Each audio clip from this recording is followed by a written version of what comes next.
hustle, loyalty, and respect have indeed returned. You know what? This year's Money in the Bank was actually pretty good. It might just be that the fans were there and the energy was alive, it was living, everything was going bombastic, people were going crazy, insanity was happening in the ring, outside the ring, everything was going on.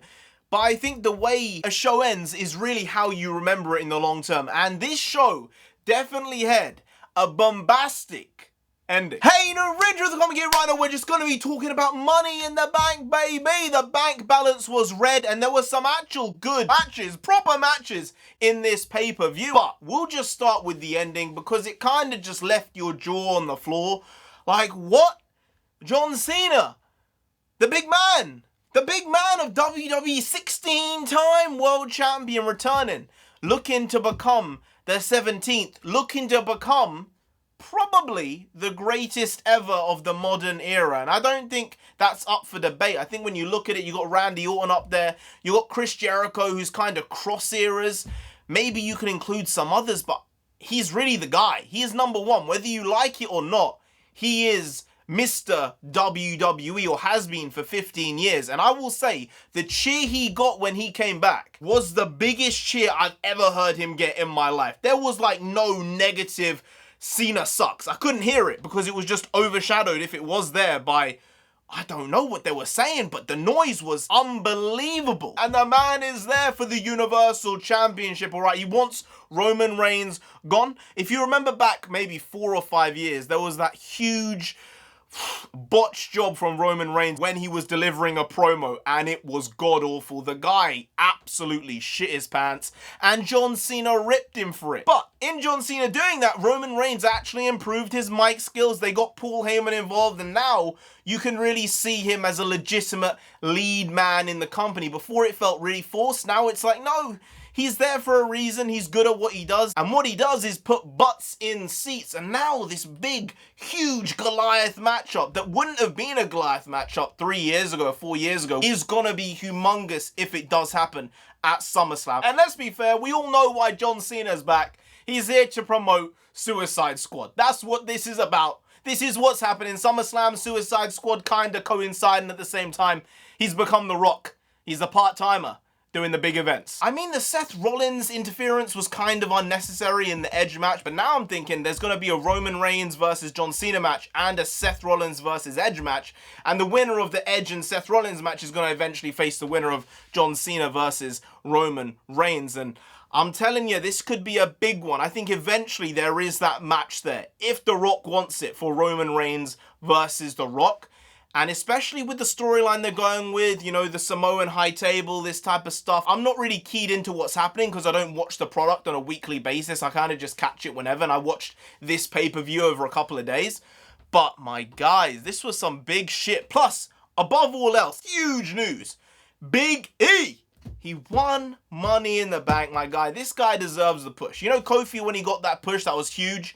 Big E was the next guy who deserved that big moment, and I really hope WWE don't mess this up and make him lose the WWE Money in the Bank contract and end up not getting a world title opportunity, leading to him winning one of the world titles. I'm thinking at this moment in time, it's probably going to be the Bobby Lashley title, the WWE title, because Universal Championship with Roman Reigns, I think they're setting something up for the long term, and I'm not sure Cena is going to win that match. I think they might be waiting till next WrestleMania and try and get The Rock involved. But at the same time, you just don't know, and things can change so quickly in that business specifically, where someone can be doing nothing just in the background, and then 3 weeks later they can be US champ or Intercontinental champ. So everything is up for grabs here. I think that this is going to be a very interesting time in WWE, more so than it has been for a little while. And now that fans are back as well, I'm really hyped to see where the product goes, because I do think the product has improved over the past year, but there's still been a couple of rough spots. So when there's good stuff happening, like Big E winning Money in the Bank,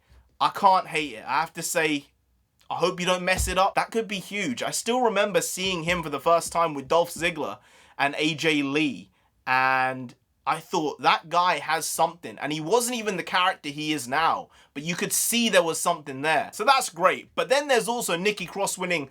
Well, she won the women's Money in the Bank, and then she went and won the Raw Women's Championship on Raw yesterday or the day before, I'm not sure. So it's all over the place. Shit is going down. Bobby Lashley destroyed Kofi, which I didn't like. You could have done it differently. I don't like you taking top tier talent and just robbing them off and throwing them away and never seeing them again, because now Kofi is probably never going to have a chance of a world title shot for a very long time, if ever again. So that's pretty shitty. Plus with Goldberg coming back, no one wants that. I'll be fair, Goldberg is nice in like little snippets, but he's not the best wrestler in the world, all right? This comes from someone who hasn't wrestled more than one day in their life. You know, fights are different, wrestling is different, but nah. It's just, it's not there for him, I don't think. He's good in short bursts, but other than that, he's not there. You don't really think of many Goldberg matches as, oh, that was a great match. I can think of plenty of Dolph Ziggler matches. He even had one with Goldberg.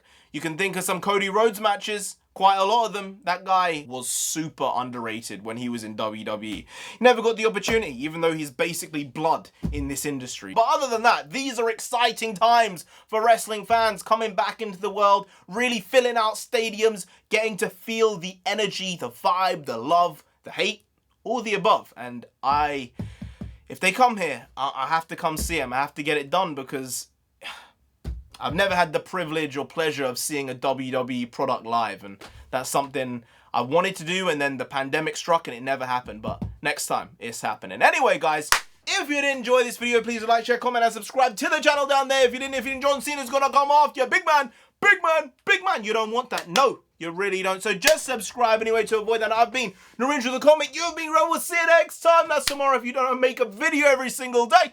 Been doing it every day for over 1,000 days now, and we ain't stopping till we get 10,000 subscribers. So do subscribe. Pop back again tomorrow for some more quality shitty content, because we're hashtag never not here, just how it goes. Also bring the bagwas. Bagwas means nonsense in Punjabi, and we also bring that. Bring a lot. Bring a little, do a lot, do a little, but we do indeed bring the quality shitty content on a daily basis. So see you tomorrow.